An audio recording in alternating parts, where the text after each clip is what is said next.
कल शरद पवार के घर पर अरविंद केजरीवाल और संजय सिंह मुलाकात के लिए गए। चर्चा तब ज्यादा बड़ी हो गई जब अभिषेक मनु सिंघवी और सप्पल साहब भी वहां पर पहुंच गए। चर्चा इस बात को लेकर बढ़ गई कि क्या दिल्ली में गठबंधन को लेकर बातचीत हो रही है। इस बात का जवाब खुद संजय सिंह से ले लेते हैं। हालांकि अरविंद केजरीवाल सर ये बात से खुद ही इनकार कर चुके हैं कि दिल्ली में कोई गठबंधन नहीं होगा, लेकिन कल कांग्रेस के नेताओं के साथ आप बैठक करें शरद पवार के घर पर, देखिए, उसका क्या? आपके कैमरे पर केजरीवाल जी ने भरी प्रेस कॉन्फ्रेंस में स्पष्ट कर दिया था कि दिल्ली में कांग्रेस के साथ कोई गठबंधन विधानसभा के चुनाव में हम नहीं कर रहे हैं। पार्टी ने भी कई बार स्पष्ट कर दिया कि दिल्ली के विधानसभा चुनाव में हम कोई गठबंधन कांग्रेस के साथ नहीं कर रहे हैं। कल जो बैठक हुई थी वो महाराष्ट्र चुनाव में जो चुनावी घोटाला हुआ था उसको लेकर बैठक हुई थी। हरियाणा में, महाराष्ट्र में भारतीय जनता पार्टी ने चुनाव आयोग के साथ मिलकर एक बड़ा चुनावी घोटाला किया है और इस बात का खुलासा धीरे धीरे करके अब हो रहा है और पूरी जानकारी जब आपके सामने आएगी तो आप हैरान हो जाएंगे। लाखों की संख्या में लोगों के वोट कटवाए गए, लाखों की संख्या में लोगों के वोट जोड़े गए, लाखों की संख्या में लोगों के वोट शिफ्ट किए गए। अगर कोई व्यक्ति अपने बूथ पर पहुंच रहा है और उसको बताया जा रहा है कि आपका तो वोट इस बूथ पे है नहीं, और वो जानकारी 3 दिन पहले उसका वोटर लिस्ट में नाम चेंज कर दिया गया, तो ये बड़े पैमाने पे जो घोटाला हुआ है उसको लेके चर्चा कल थी। और आज चुनाव आयोग से अरविंद केजरीवाल जी मिलने के लिए जा रहे हैं। दिल्ली में भी यही चुनावी घोटाला, भारतीय जनता पार्टी जो वोट चोरी का काम कर रही है वो करने की कोशिश कर रही थी, जिसको केजरीवाल जी ने उनकी चोरी पकड़ ली है।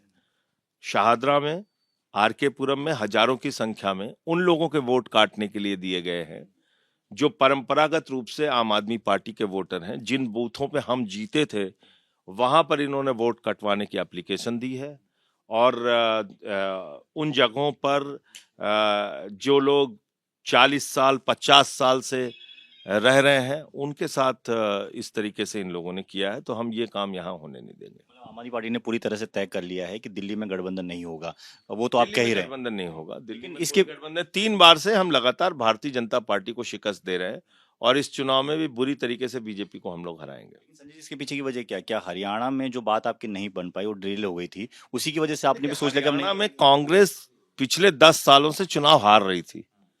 उसके लिए जरूरी था कि आम आदमी पार्टी के साथ वो गठबंधन करते और निश्चित रूप से उसका फायदा उनको मिलता। आपने देखा होगा कि लगभग 2% वोट हमें मिला और 0.8% वोट से वो चुनाव हार गए, कई सीटें हार गए। तो अब इसके बारे में कांग्रेस ने जो भी निर्णय लिया वो नहीं हो पाया गठबंधन। लेकिन दिल्ली में तो हम 3 बार से बीजेपी को हरा रहे हैं, तो यहाँ और हरियाणा की परिस्थितियां बिल्कुल अलग हैं। नहीं, अगर वहां हुआ होता तो क्या यहाँ आप तैयार होते? मैं कह रहा हूँ ये एक काल्पनिक बातें करने से कोई मतलब नहीं है। हम दिल्ली को बीजेपी, दिल्ली के अंदर बीजेपी को बुरी तरीके से 3 बार से पराजित कर रहे हैं। इस बार चुनाव में भी पराजित करेंगे। कोई गठबंधन कांग्रेस के साथ नहीं हो रहा है। बीजेपी एक अलग मुद्दा उठा रही है, बाहरी जो लोग यहाँ बसे हुए हैं फर्जी तरीके से बसाने का आरोप आपकी सरकार पर लग रहा है। एलजी ने कल चिट्ठी लिखी है दोबारा मुख्य सचिव को और दिल्ली पुलिस कमिश्नर को टीम गठित करने के लिए तो कहा है 2 महीने एलजी के ने, भीतर। देखो, एलजी को चाहिए कि तुरंत नरेंद्र मोदी और अमित शाह का इस्तीफा मांगे। पिछले 10 साल से नरेंद्र मोदी और अमित शाह की सरकार है दिल्ली में, केंद्र के अंदर।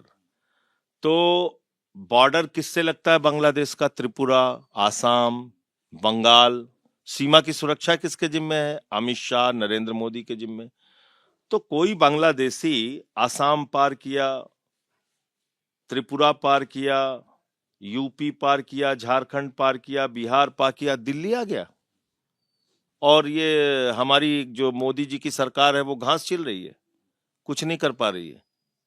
इतने बेबस और लाचार हैं। 10 नाम आज तक मिले आपको? 10 बांग्लादेशियों के नाम आज तक आपको दिया मोदी जी ने कि हमने ये 10 बांग्लादेशी को डिपोर्ट किया यहां से?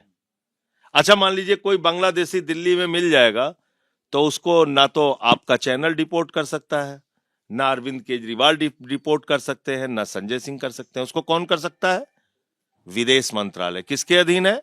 नरेंद्र मोदी के अधीन है। तो अपने गुनाहों पापों पे नाच रही है भाजपा, खुद ही नाच रही है। और क्या कर रहे हैं दूसरी तरफ? भारत की बिजली चुरा के बांग्लादेशियों का घर रोशन कर रहे हैं।